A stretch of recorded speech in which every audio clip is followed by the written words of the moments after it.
जय हिंद, नमस्कार। मैं मोहन पाठक और आज बात करेंगे उस 26/11 आतंकवादी हमले की जो महाराष्ट्र के ताज होटल मुंबई शहर में हुआ था, जिसकी तुलना हाल ही में इजरायल में हमास के आतंकियों द्वारा किए गए हमले से की जाती है। तो आइए जानते हैं कि जो आतंकी हमला हुआ था 26 नवंबर को, ये किस प्रकार से हुआ था भारत में। और इसीलिए भारत इन सारी चीज़ों को जानता है, समझता है और इसीलिए हमास को एक आतंकी संगठन के रूप में व्यक्त करता है। तो इस चीज़ को जानने के लिए हमें पूरी अच्छी तरीके से ये जानना पड़ेगा कि हुआ क्या था। तो चलिए आइए शुरू करते हैं। आप देख रहे हैं MPS Hindi news explainer YouTube channel पर नए हैं तो चैनल को सब्सक्राइब करके डेली करंट अफेयर्स और न्यूज एनालिसिस के लिए जोड़ सकते हैं। 26 नवंबर 2008 की ये घटना है। 26 नवंबर 2008 की शाम को जिस तरीके से मुंबई चलती है उसी तरीके से चल रही थी। लोग अपने अपने कार्यस्थल से, कोई वापस जा रहा था तो कोई अपने कार्यस्थल पर जा रहा था, कुछ लोग अपने घर की तरफ जा रहे थे। जब मुंबई हमेशा की तरह दौड़ भाग कर रही थी तब उसे ये नहीं पता था कि 10 लोग हाथ में हथियार लेकर अरब सागर से होते हुए उनके अपने प्यारे देश भारत पहुंच चुके हैं। इन आतंकवादियों ने बैग में 10 AK-47, 10 पिस्टल, 80 ग्रेनेड, 2000 गोलियां और 24 मैगजीन, 10 मोबाइल फ़ोन, विस्फोटक और टाइमर्स रखे हुए थे, जो पूरे भारत में सनसनी फैलाने के लिए काफ़ी था। इतना सब मुंबई को घुटने पर लाने के लिए काफ़ी था। साथ में वो खाने के लिए बादाम और किशमिश भी लाए थे। उनके हैंडलर बार बार उनसे कह रहे थे, तुम्हारे चेहरे पर चाँद की तरह नूर दिखाई देगा, तुम्हारे शरीर से गुलाब की महक आएगी और तुम सीधे 72 हूरों के गोद में चले जाओगे। उस रात ठीक 8:20 पर अजमल कसाब नामक आतंकवादी, उसके 9 साथियों ने मुंबई में कदम रखा। उनसे कहा गया था, तुम्हारा सबसे बड़ा हथियार है उन्हें अचरज में डालना। उन्हें सिखाया गया था कैसे टैक्सियों में टाइम बम लगाने हैं ताकि वो पूरे शहर में थोड़ी थोड़ी देर में फट जाएं, जिससे पूरा शहर दहल उठे। मुंबई उतरने के बाद आतंकी 2-2 के ग्रुप में बट गए और अलग अलग रास्तों पर चल पड़े। सबसे पहला हमला रात 9:43 पर लियोपोल्ड कैफे के बाहर हुआ। आतंकी जिस टैक्सी से आए थे उसी में उन्होंने टाइम बम लगा दिया था। टैक्सी रुकी ही थी कि बम भड़ाम से फट जाता है और ड्राइवर और उसमें बैठी 2 यात्री महिलाओं की तुरंत मौके पर ही मौत हो जाती है बम फटने की वजह से। जब लोग वहां से भागे तो 2 आतंकियों ने सड़क से ही AK-47 से फायरिंग शुरू कर दी। इस हमले में 9 लोग मारे गए। कसाब एकमात्र आतंकी था जो जिंदा पकड़ा गया था। उसे 21 नवंबर 2013 को पुणे की यरवदा जेल में फांसी दे दी गई थी। और इस कसाब के लिए भी भारत के कुछ ऐसे लोग थे जिनके मन में इसके लिए भी दया याचना भरी पड़ी थी। तो हमारे देश में गद्दारों की कमी नहीं है, सिर्फ उन्हें आपको पहचानने की ज़रूरत है।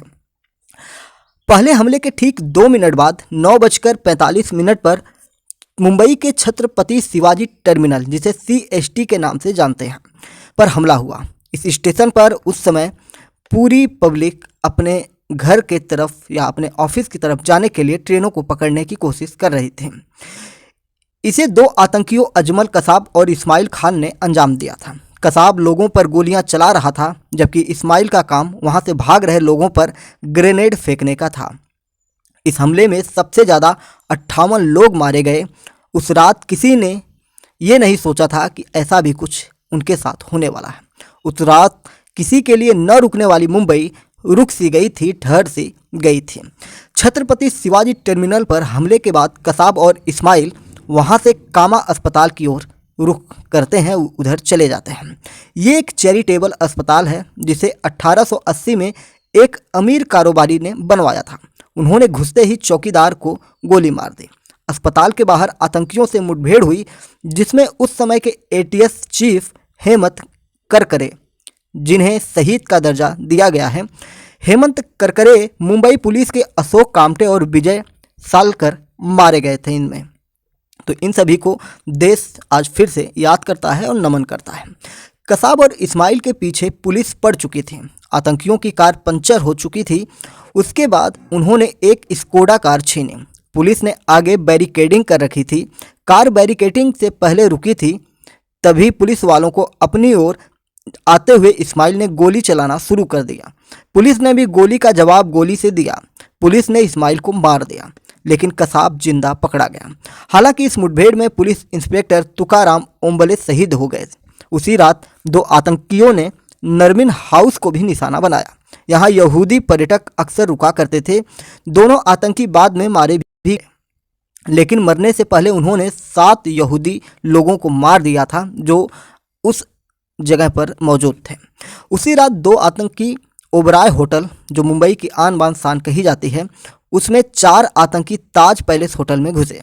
यानी कि 6 की संख्या में 2 आतंकी ओबराय होटल में और जस्ट 4 आतंकी ताज होटल में घुस चुके थे। ये ऐसे होटल हैं जहां भारत के ही नहीं, दुनिया के सबसे पॉपुलर लोग, बड़े बिजनेसमैन और सारे नेता जैसे लोग, बड़े से बड़े लोग ऐसे जगहों पर अपनी मीटिंग्स करते हैं, नाश्ता करते हैं, भोजन करते हैं। दोनों आतंकी बाद में यहाँ पर मारे गए थे। ये मामला निकला था। पहले आइए जानते हैं ताज होटल और ओबराय होटल में क्या हुआ था। ताज में घुसते ही आतंकियों ने बैग जमीन पर रखे और उनमें से AK-47 निकालकर आंख मूंद कर अंधाधुंध फायरिंग करनी शुरू कर दी। कौन किधर मर रहा है, कहाँ गोली चल रही है, किस पर लग रही है, कोई इन्हें अता पता नहीं था। इनका काम सिर्फ ये था कि वहाँ पे लगातार गोलियों की बारिश की जाए। ताज होटल पर हुए हमले के बाद ही मुंबई और दुनिया को पता चला कि कितना बड़ा आतंकी हमला हुआ है।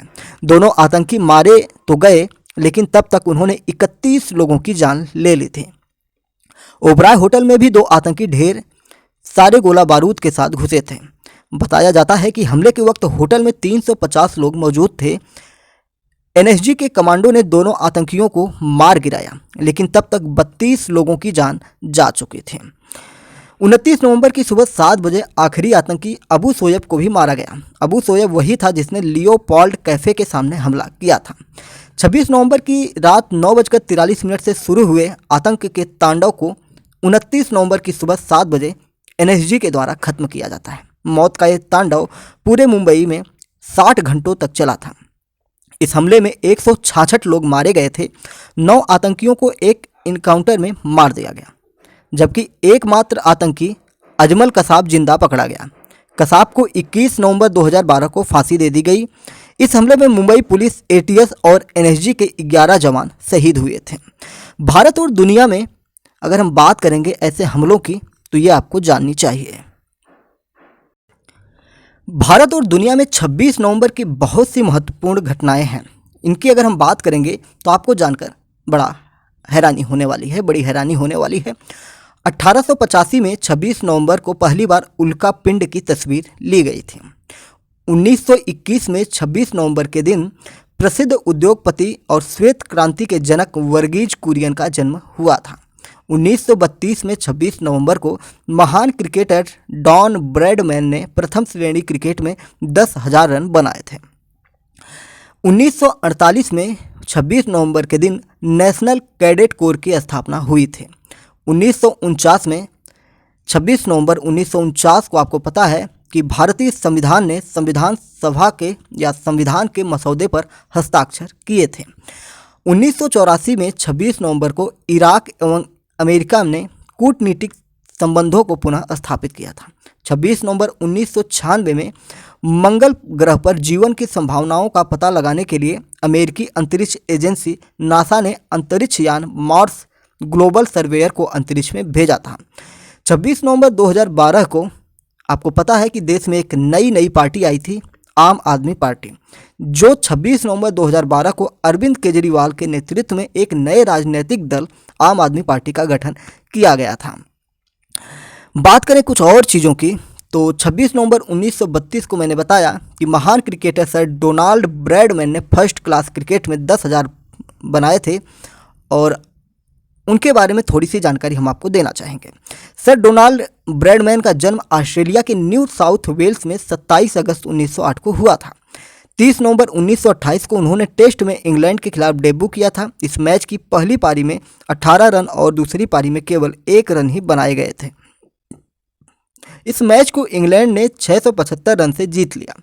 अंतिम मैच 14 अगस्त 1948 को इंग्लैंड के खिलाफ खेला गया था। पहली पारी में 0 पर आउट हो गए इस मैच को ऑस्ट्रेलिया ने पारी और 149 रन से जीत लिया था। उन्होंने 20 साल क्रिकेट खेला और 1948 में रिटायरमेंट ले लिया था। ब्रैडमैन ने 52 टेस्ट मैचों में 99.94 की औसत से 6,996 रन बनाए थे। 12 डबल सेंचुरी, 29 सेंचुरी और 13 हाफ सेंचुरी बनाई थी। टेस्ट मैच में उनका हाईएस्ट स्कोर 334 रन रहा। फर्स्ट क्लास क्रिकेट में उनका हाईएस्ट 492 रन था। नाजिर अली पहले भारतीय गेंदबाज थे जिन्होंने ब्रैडमैन का विकेट लिया था। 1940 में वे लेफ्टिनेंट के तौर पर ऑस्ट्रेलियन सेना में शामिल हुए थे। एक साल बाद ही उन्हें फाइब्रोसाइटिस बीमारी के कारण हटा दिया गया। 25 फरवरी 2001 को उनका निधन हो गया था।